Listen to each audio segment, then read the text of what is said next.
একেন তো আমরা অভ্যস্ত দেখে যে কি ধরনের হয় ছবির সম্বন্ধে এবং চরিত্রটার সম্বন্ধে। তবে এবার খুব ইন্টারেস্টিং কিছু ক্যারেক্টার্স আছে। রহস্য আরো বেশি জটিল এবং মাল্টিপল রহস্য। সেগুলো কি একটা আরেকটার সাথে জড়িত নাকি আলাদা আলাদা, সেগুলো কিভাবে সলভ হয় এই নিয়ে এবারে গল্পটা। চরিত্র হিসেবে একেন বাবু সব জায়গাতেই দেখবে গিয়ে বলে যে আমি এই প্রথমবার এখানে আসছি, আগে কখনো আসি।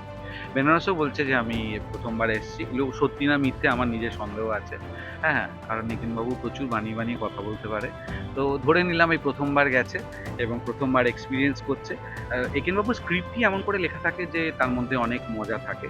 সেটা এখানে আছে। আমরা একেন বাবুর যে বৈশিষ্ট্যগুলো জানি হিন্দি এবং প্রবাদ নিয়ে, সেগুলোও আছে।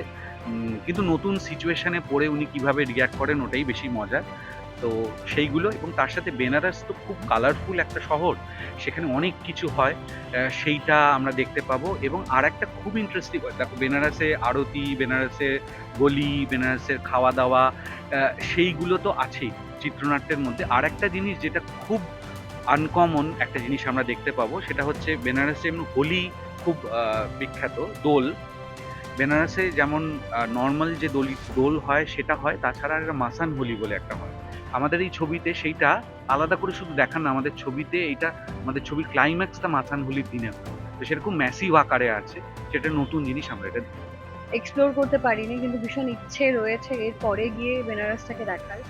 আর বেনারসে এখানে আমি আছি সেটা একটা কি বলবো, ভীষণ ভাগ্যের ব্যাপার হয় না, যে কিছু কিছু ফ্র্যাঞ্চাইজি হয় যেগুলোর সঙ্গে যুক্ত হতে পারলে যে কোনো অ্যাক্টরের পক্ষে অনেক বড় ব্যাপার। আমারও তাই হয়েছে। এখানে এরকম একটা ফ্র্যাঞ্চাইজি আমার মনে হয় আমার বাড়ির সবাই ওয়েট করে থাকে, সমস্ত বাচ্চারা ওয়েট করে থাকে, বাচ্চাদের বাবা মা ঠাম্মা দাদু সবাই ওয়েট করে আছে কবে এখানে আসবে। ফাইনালি এই এখানটার একটা পার্ট হতে পেরেছি। একটু ডিফারেন্ট চরিত্র, আম, একটু বাঙালি হিন্দি অবাঙালি চরিত্র আর কি, মানে বিয়ে হয়েছে একটা বাঙালি ভদ্রলোকের সঙ্গে, এবং দেবেশদার চরিত্র যিনি করছেন। আর সে একটু বিহারি, মানে একটু বিহারি বলবো না, ইউপির সাইড থেকে আসে, এবং বাংলা ইউপির কালচার মিলিয়ে মিশে ভাষা, লুক ভীষণ ডিফারেন্ট। সব মিলিয়ে আমার মজা লেগেছে। দেখো, আমার তো প্রথম দিকের গুলো বেশি, মানে যখন এখানে প্রথম আসে ওই যে চমকটা, প্রথমবার এখানে আসার পর যে এরকমও একজন গোয়েন্দা হতে পারে, সেইটাই দেখেছি অ্যাকচুয়ালি। পরের দিকের অনেকগুলো দেখা হয়নি। কিন্তু আমার বাড়িতে যখন আমার বাবা মা আসে তখন এখানে চলে, মানে এখানে রীতিমতন ফ্যান। আমি অনির্বাণদাকে একবার ছবি পাঠিয়ে টেক্সট করে বলেছিলাম তোমার ফ্যানেরা তোমার ছবি দেখছে। তো যখন ওরা দেখে আমারও দেখা হয়ে যায়। আমার সব বলতেই ভালো লাগে।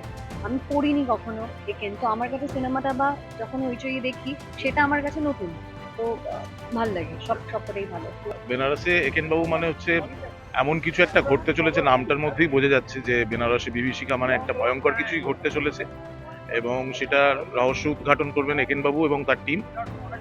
আর এই গল্পের খুব বেশি কিছু তো ডিটেকটিভ গল্পে বলে দেওয়া যায় না, তবে এখন পর্যন্ত আপনারা যেগুলো দেখেছেন বা দেখছেন বিভিন্ন নিউজ পোর্টালে বা এতে, যে এখানে শাশ্বত চট্টোপাধ্যায়ের 11টা লুকের কথা বলা রয়েছে, যার মধ্যে অলরেডি 9টা লুক বা 8টা লুক হয়তো প্রকাশ পেয়েছে, কিন্তু এখনো 3টে লুক আপনারা দেখতে পাননি, যেটা সিনেমাতে দেখতে পাওয়া যাবে।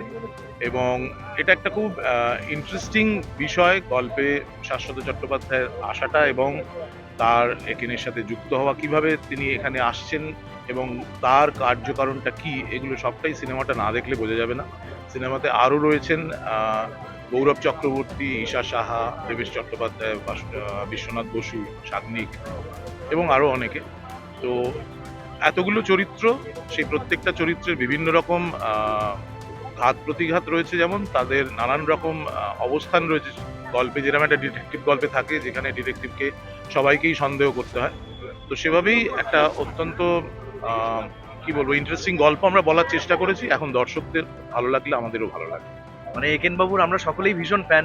ইনফ্যাক্ট আমি, শাশ্বত চ্যাটার্জি, আমাদের সকলেরই আলোচনা হচ্ছিল যে আমরা একেনের নতুন সিরিজ বেরোলে আমরা দেখতে মিস করি না, এবং আমরা এখন সেই একেনের গল্পেরই একটা পার্ট হতে পারাটা আমাদের কাছে একটা বড় পাওনা। এবং খুব খুব আনন্দ করে কাজটা হয়েছে এবং খুব ভালো লাগার মতো একটা কাজ হয়েছে।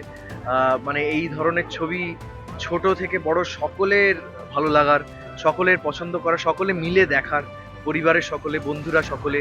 এবং আজকে এই ট্রেলার লঞ্চে এসে এই ধরনের মানে একটা আহ, জনগণের যে উচ্ছ্বাস দেখছি আর কি, মানে সেটা দেখে মানে ভীষণ ভীষণ আনন্দ হচ্ছে। এবং আশা করছি 16ই মে ছবি রিলিজ করার পরে দলে দলে আমরা সকলে মিলে হলে গিয়ে ছবিটা দেখব।